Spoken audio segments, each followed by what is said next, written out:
Right, we've arrived at Isle of Arran Distillery. It's a visitor attraction, but they also manufacture their whisky here, and they've got a number of ranges of whisky which we're going to be seeing. But it's open all year round. This is the visitor centre behind me, but just look at the surroundings that it's in. Imagine coming to work here all day. How cool would that be?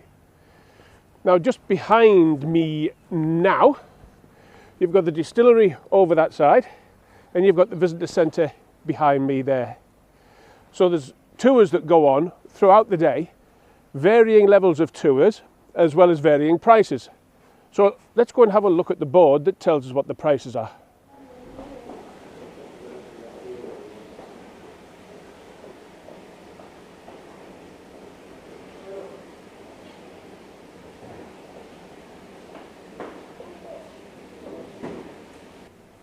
And not only are there the tours, but there is a selection of products you can buy as well, displayed nicely behind me,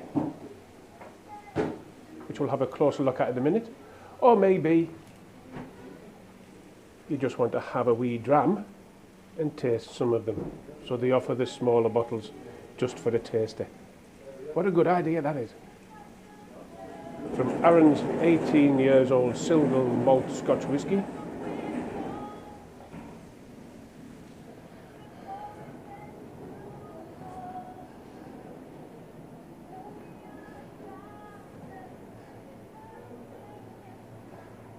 Premium single cask bourbon.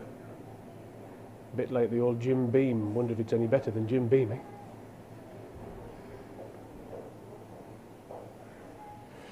And then on this side, you've got the standard single malt, 10-year-old, 12-year-old, 14-year-old, 18-year-old, cask finished. Then you've got the gift shop down the bottom.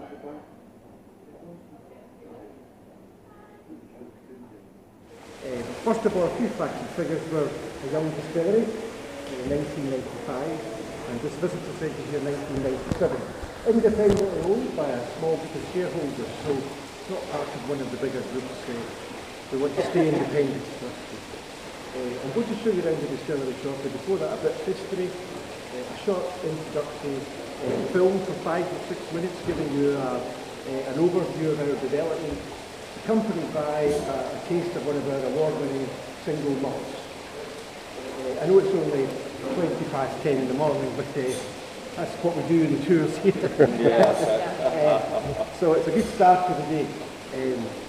We're going to then go through the distillery and we'll just see exactly what's happening as we speak, because it's a working 24 hours a day, so sometimes you see different things and I can't really tell until I get up there and see them.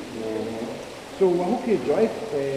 Our main ingredients, I'm sure you know, water, barley and yeast, and we'll talk about all of these different things throughout the tour. It lasts about 45 minutes. 2 tasters, we get 2 tasting tours here, yourselves? Yeah, probably. All right, well, you get kept back at the end for and we conduct a small tasting session where you get to try numerous, 4 different Arran single malts.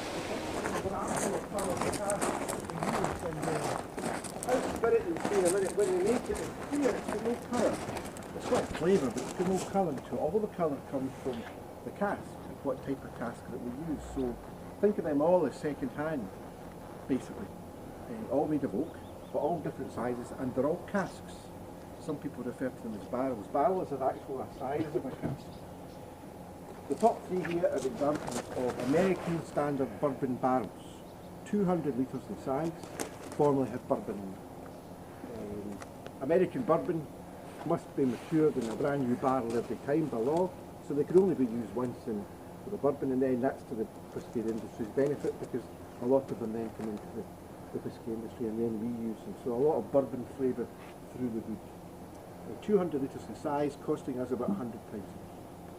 The bottom 7 are what we call hogsheads, just slightly bigger, 250 litres in size, traditionally had sherry in it, and the same with the butt, which is the biggest, which is 500 litres, again traditionally had Spanish sherry in it. That's the Spanish oak and the American oak. We also use some wine casks for what we call our wine finishes, whereby we mature it as normal in, for example, a bourbon barrel and then transfer it into a wine cask just to take the flavours that's coming through the wheat. We can use them more than once, probably maximum 2 fills for the bourbons. The first time you put our spirit in the cask, it's called the first fill, and thereafter it's refill. So maybe 2 maximum for the bourbon, and maybe 3 or 4 for the sherries. It really depends how long our spirit's in it. It could be in there for 10 years, 15 years. We've got a single cask, a single sherry buck that size, as a distillery exclusive bottling just now. 610 bottles out of one like that, and it's 19 years old, so the spirit's been in it for 19 years. We can change from that and finish it off in that. Sometimes we put our spirit straight into our wine casks, so there's a lot of things you can do with the casks.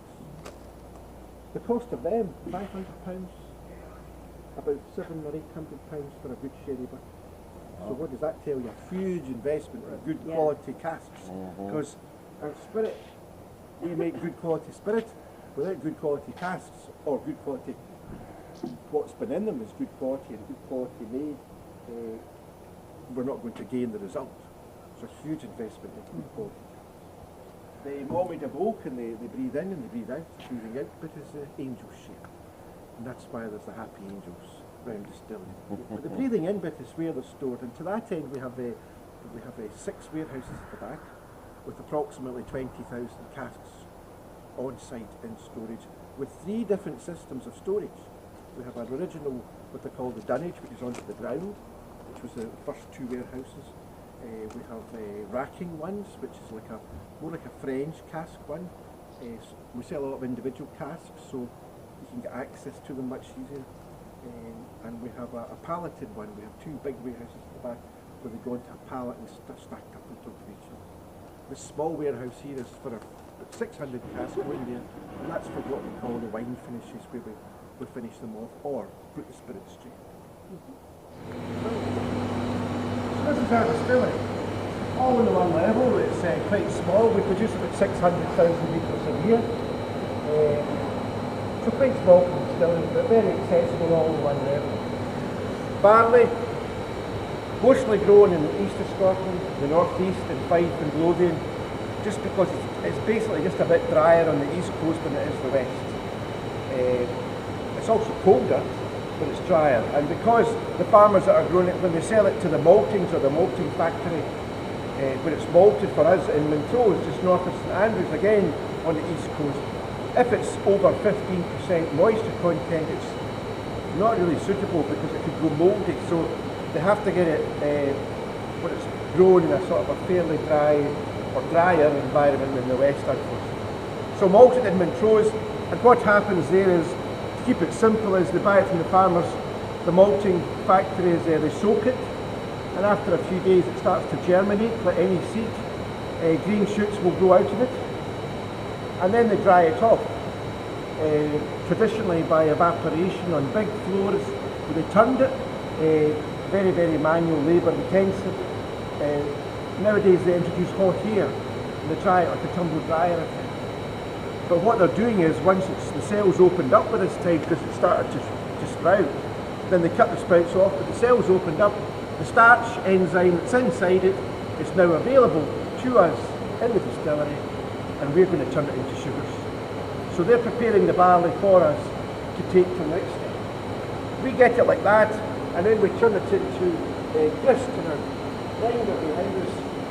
Not too rough, not too smooth, but making the starch even more accessible for us in here. This is what we call the mash tun.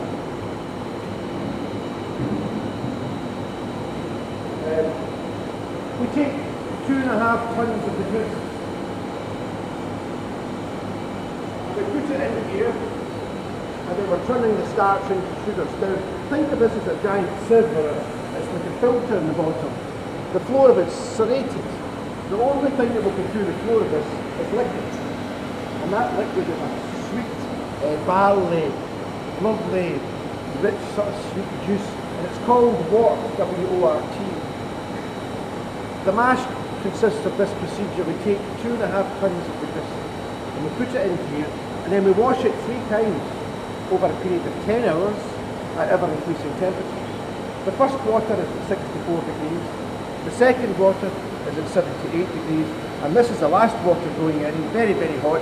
You can hardly touch this, 98 degrees, over this period of 10 hours. Now, the water that's coming through the floor is round about 63 degrees.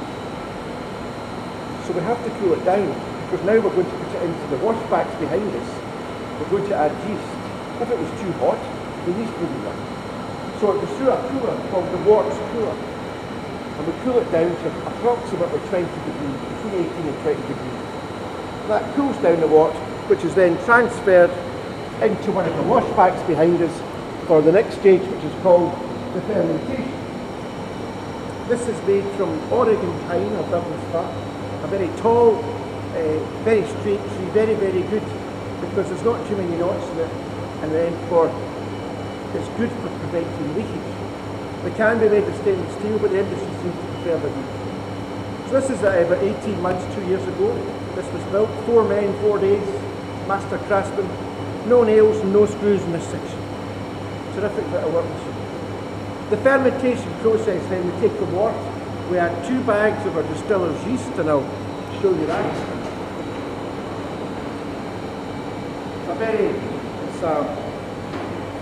It's a distiller's yeast as against a brewing yeast. This is a particular strain, M strain, 25 kilograms per bag, and we had 2 bags of the yeast with the wort quite early on. The first water after about 3 hours, the yeast is in with it, and this starts to act very, very quickly. And then it becomes the active phase, which around about 24 hours, this becomes very, very strong again. And then there's a bacteriological fermentation after that, but it settles down. The whole process, approximately 72 hours. With the sugar and the yeast, what we're actually making is the beer, and the beer is approximately 8% strong over that period. And they're all at different stages. Now we'll have a look at 1 or 2. I'll just try and find one and see what. Right, about 24 hours, I wouldn't be able to open it. We're just coming up. This is about 20 hours into the process.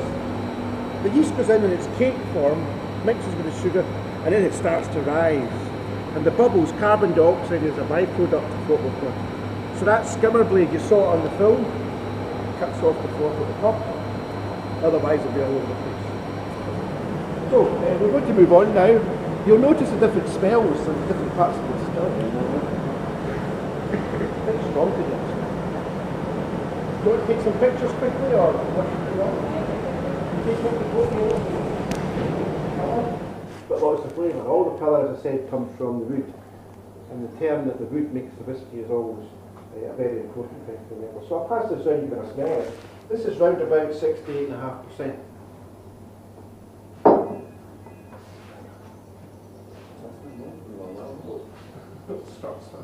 Yeah, so it's got flavour but no colour. Quite interesting. Do you want to smell it, James, guys? Yep. So that's our new make, what we call new make spirit. So there's an example after 1 year in the cask. We don't add any colouring or any additives. So this is when we fill the cask. So thank you. When we fill the cask on a Tuesday morning, Mr. McTaggart or one of the senior stillmen will go into the tank in the filling store.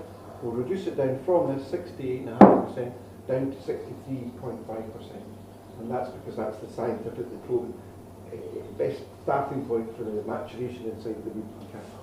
There's an example after 1 year, and we've lost approximately 2%, and that's your angel share right there. And after 2 years, there's another example. The colour started to change again, and we've lost another 1.6%. What you had with the video is a 14-year-old.